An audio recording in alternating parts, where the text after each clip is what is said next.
여러분 환영합니다. 오늘의 심층 탐험 시작해 볼까요?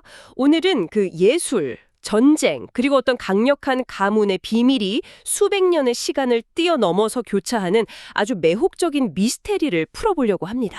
네, 정말 흥미로운 주제죠. 오늘 우리가 살펴볼 자료는 크게 두 가지입니다. 하나는 그 조선 최고의 산수화인 안견의 몽유도 원도가 메이지 시대 일본 가고시마의 한 창고에서 발견되는 그런 과정을 그린 문학 작품의 발췌본이고요. 아, 문학 작품이군요. 맞습니다. 그리고 다른 하나는 그 그림을 실제로 숨겼던 사츠마본의 강력한 가문, 특히 에도 시대 후기의 명군이었던 시마지 나리아키라에 대한 실제 역사 기록입니다. 와, 문학과 실제 역사가 만나는 지점이네요.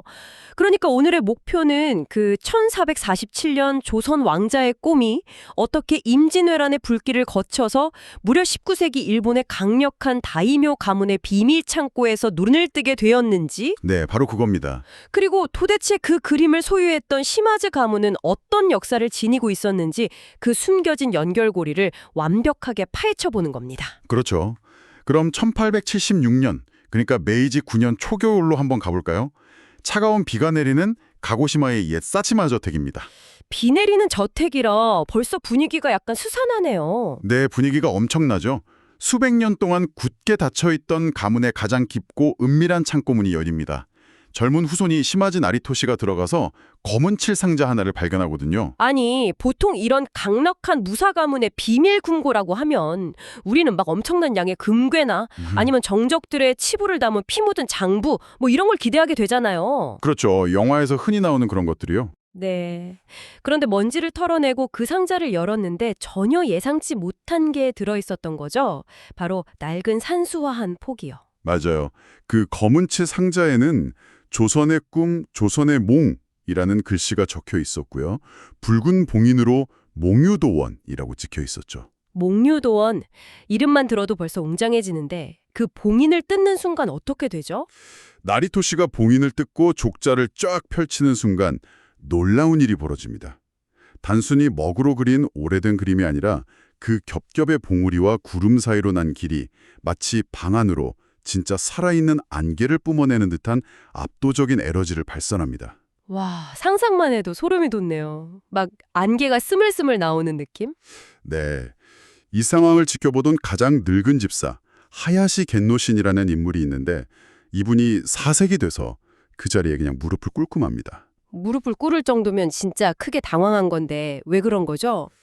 집안에서 대대로 이거는 보아도 절대 이름을 부르지 말라 이렇게 경고했던 완전 금기의 물건이었거든요.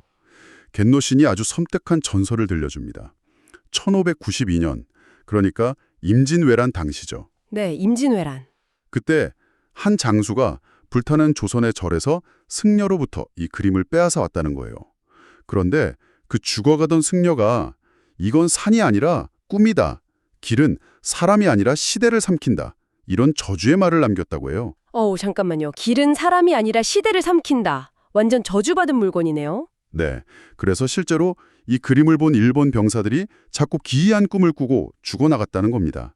그래서 결국 가문에 참고 아주 깊은 곳에 봉인해버린 거죠. 저는 이 장면을 보면서 약간 그런 생각이 들더라고요. 여러분도 아마 비슷하게 느끼실 텐데 마치 현대의 억만장자 가문의 비밀 금고 아주 깊은 곳에서 그 인디아나 존스급의 저주받은 고대 유물이 갑자기 툭 튀어나온 것 같지 않나요? 맞아요. 아주 적절한 비유네요. 근데 여기서 정말 예리한 질문을 하나 던지고 싶습니다. 수천의 무사를 거느리고 그 피비린내는 전쟁의 잔뼈가 굵은 사스마의 강력한 사무라이 가문이잖아요. 그렇죠. 일본에서도 손꼽히는 무투파 가문이죠. 네. 그런데 대체 왜 그깟 한 폭의 조용한 산수화를 그토록 두려워하며 봉인까지 해야 했을까요? 단지 병사들이 좀 죽어나갔다는 미신 때문이었을까요? 그 심리적 기제를 파악하려면 이 그림이 처음 탄생했던 원래의 시공간으로 돌아가 봐야 합니다. 아, 400년 전에 조선으로요? 네, 맞습니다. 1876년 창고 개방 이후에 한 2년 정도 지난 메이지 11년이에요. 조선의 학자 이연도가 가고시마에 등장하면서 이 미스터리의 실체가 비로소 수면 위로 올라옵니다. 조선학자가 드디어 그림을 직접 보게 되는 거군요. 네, 이연도는 그 족자에 찍힌 안견이라는 낙관, 그리고 그 아래 적힌 안평대군 목류도원도라는 글씨의 의미를 단번에 알아보고 해설을 해줍니다. 1447년 안평대군이 복숭아꽃 핀 골짜기, 즉 무릉도원을 거니는 꿈을 꿨잖아요. 네네, 아주 유명한 이야기죠. 그 몽환적인 비전을 안평대군이 설명해 주니까 당대 최고의 화가 안견이 단 하루 만에 그려냈다는 경이로운 탄생 비화를 전해줍니다. 하루 만에요? 와, 안견이 진짜 천재긴 하네요. 그 복잡한 산수화를 하루 만에. 그런데 그림이 탄생하고 나서 곧바로 끔찍한 비극이 이어지잖아요. 그렇죠. 바로 계유정난입니다. 권력이 수양대군 쪽으로 넘어가면서 안평대군이 몰락하게 되죠. 권력의 정점에서 반역자로 몰려 하루아침에 사약을 받게 된 겁니다. 아, 참 안타까운 역사예요. 이때부터 안평대군의 흔적, 기록, 그리고 그를 따르던 사람들에 대한 아주 철저한 숙청과 지우기 작업이 시작됩니다. 그래서 이 그림은 단순한 예술 작품을 넘어서 가지고 있는 것만으로도 목숨이 날아갈 수 있는 치명적인 정치적 족쇄가 되어버린 거죠. 잠깐만요. 여기서 엄청난 깨달음이 오는데, 그러니까 저는 지금까지 이걸 임진왜란 때 일본 장수가 그림을 약탈해간 단순한 무자재 도난 사건인 줄 알았거든요. 표면적으로는 그렇게 보일 수 있죠. 네. 그런데 그게 아니네요. 그 이전에 이미 조선의 학자들이 그 살벌한 정치적 숙청으로부터 왕자의 꿈을 지키기 위해서 벌인 처절한 구출 작전이 있었던 거군요. 정확합니다. 추종자들은 이 위대한 그림을 세상에서 지우지 않기 위해 궁궐이 아니라 대자암이라는 절에 은밀하게 숨겨야만 했습니다. 본국에서 살아남기 위해 도망쳐야 했던 망명한 꿈이었던 셈이죠. 우와, 진짜 소름 돋네요. 도난품이 아니라 망명객이라니. 그럼 그림의 이동 경로를 짚어보면 조선의 왕궁에서 출발해서 대자암이라는 절로 숨어들었다가 나중에 사츠마번의 창고로 가게 된 거잖아요. 네, 맞습니다. 조선의 비극적인 왕자가 꾼 꿈이 일본 다이묘 가문의 손에 들어갔다는 이 기묘한 역설. 이게 어떻게 가능했을까요? 그리고 왜 수많은 일본 가문 중에서도 하필 사츠마번 그 시마주 가문에 보존되어 있었을까요? 그 두 번째 미스터리를 풀기 위해서는 창고의 진짜 주인이 누구였는지 살펴봐야 합니다. 몽유도 온도를 둘러싼 문학적 서사에서 잠시 빠져나와서 역사 자료를 바탕으로 시마주 가문의 실체를 좀 분석해보죠. 원주였던 시마주 나리아키라라는 인물에 주목해야 합니다. 1809년부터 1858년까지 살았던 분인데 막부말기에 일본을 통째로 흔들어 놓은 아주 놀라운 진보성을 가진 권력자였습니다. 아, 제가 자료를 보면서 이 인물한테 정말 놀랬어요. 업적이 어마어마하더라고요. 그렇죠. 서양식 군함인 쇼헤이마루를 건조하고 대포를 만들기 위해 반사로를 건설했어요. 거기다 유리를 만드는 사치마 키리코 공회를 부흥시켰죠. 그것뿐만이 아니잖아요. 일본 국기인 일장기를 개항하자고 제안한 사람도 이 사람이고, 심지어 일본 다이묘 최초로 은판 사진기 다게료 타이프를 들여와서 직접 사진까지 찍었어요. 네, 맞아요. 최첨단 서양 문물과 기계공학에 완전히 매료되어 있던 혁신가였습니다. 여러분, 이거 비유를 하자면 마치 19세기의 스티브 잡스하고 봉건 영주를 합쳐놓은 듯한 인물이거든요. 완전 신기술 덕후인데 사무라이야. 스티브 잡스와 봉건 영주. 재미있는 표현이네요. 근데 여기서 엄청난 대조가 느껴져요. 눈에 보이는 것, 증명할 수 있는 최신 기술에 미쳐있던 그 가장 서구적이고 미래지향적인 인물이잖아요. 네, 아주 현실적이고 물질적인 부국 강병을 추구했죠. 그런데 그런 나리아키라 가문의 비밀 창고 발밑에 형체도 없는 신비주의적인 것, 즉 패배자로 기록된 조선 왕자의 가장 오래된 꿈이 잠들어 있었다는 사실. 이거 진짜 너무 역설적이고 소름 돋지 않습니까? 정말 기막힌 역사의 아이러니죠. 왜 그런 극단적인 실용주의자가 굳이 이 비현실적인 그림을 철저하게 보존했을까?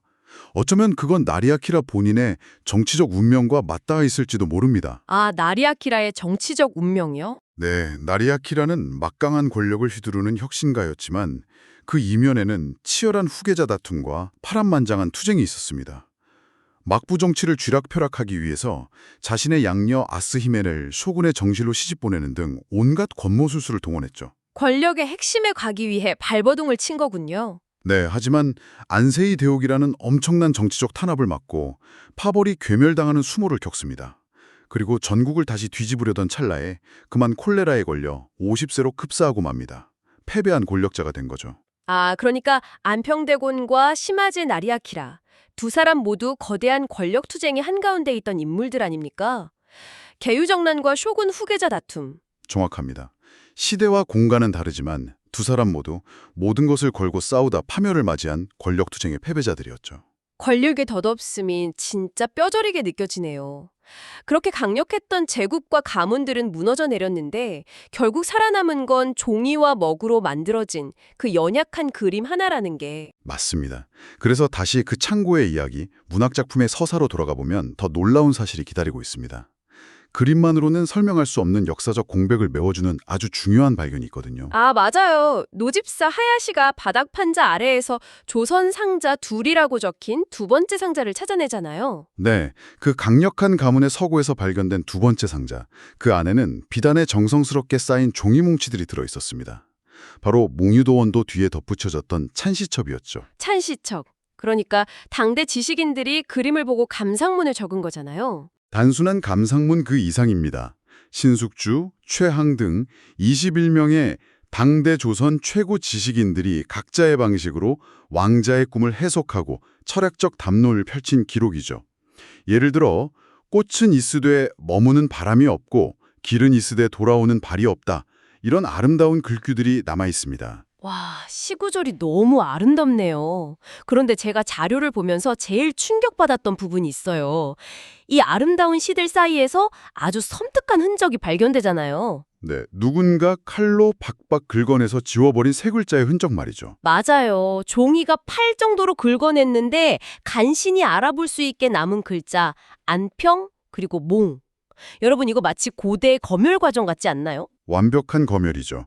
기록을 말살하려 했던 권력의 폭력이 종이 위에 고스란히 남은 겁니다. 그런데 저는 이게 너무 아이러니한 게 누군가를 역사에서 완전히 삭제하려고 글자를 그렇게 물리적으로 박박 긁어낸 흉터잖아요. 근데 그 흉터가 오히려 그 사람의 부재를 더 시끄럽게 외치고 있는 것 같아요. 우린 안평대군이 너무 무서워서 이름조차 지워버렸다 하고 권력자들이 자백하는 느낌이랄까? 아주 예리한 통찰이네요. 미세하게 남은 그 진실의 흔적이 오히려 폭력을 고발하고 있는 거죠. 그리고 여기서 의문이 하나 풀립니다. 그림과 찬시첩이 왜 굳이 분리되어서 보관되어 있었는가 하는 점이죠. 아, 왜 두 개의 상자에 따로 있었을까요? 전쟁 중의 리스크 분산이었습니다. 한꺼번에 숨기다 발각되면 모두 잃게 되니까 살아남기 위해 두 조각으로 나누어 피신시켰던 겁니다. 세상에, 전쟁의 혼란 속에서 각기 다른 경로로 약탈당해 바다를 건넜는데 그 두 조각이 수백 년 뒤 시마즈 가문의 창고에서 다시 만난 거군요. 네. 그리고 종이 하단에서 안평대군의 당호인 비해당이라는 붉은 낙관이 언급되면서 마침내 흩어졌던 두 조각이 하나로 완벽하게 맞춰지는 전율을 선사합니다. 캬, 진짜 영화 같은 순간입니다. 모든 퍼즐이 맞춰진 그때 이현도가 그런 말을 하잖아요. 진실을 아는 순간 그림은 이미 절반 돌아간 것이다. 네, 그 대사가 참 많은 것을 생각하게 하죠. 저는 이 부분에서 청취자 여러분과 꼭 짚고 넘어가고 싶었어요. 우리는 문화재 반환이라고 하면 그냥 물리적인 반환, 비행기 태워서 원래 나라 박물관에 갖다 놓는 것만 생각하잖아요. 보통 그렇게 생각하죠. 위치의 이동으로. 네, 그런데 이현도의 말은 진정한 의미의 귀환이 무엇인지 묻고 있는 거예요.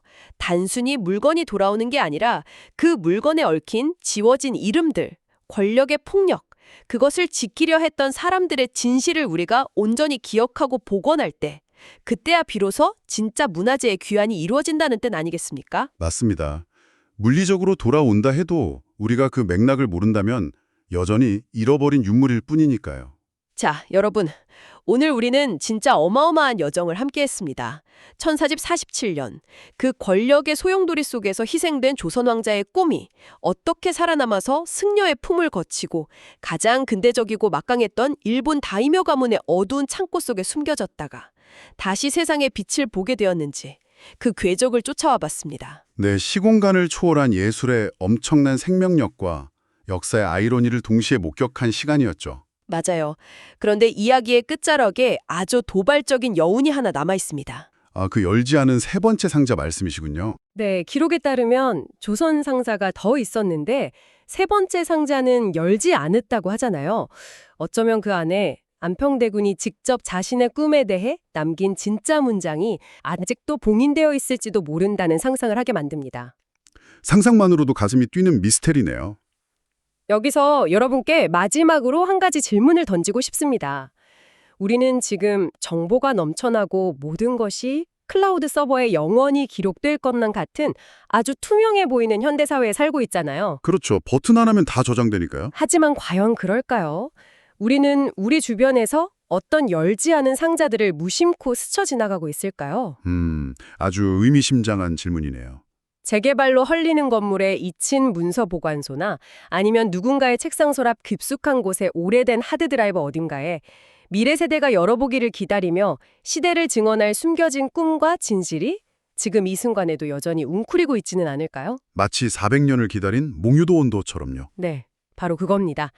여러분 주변에 보이지 않은 세 번째 상자들, 그 여운을 오늘 밤 한번 깊이 음미해 보시길 바랍니다. 오늘의 심층 탐험은 여기까지입니다. 함께 해주셔서 감사합니다.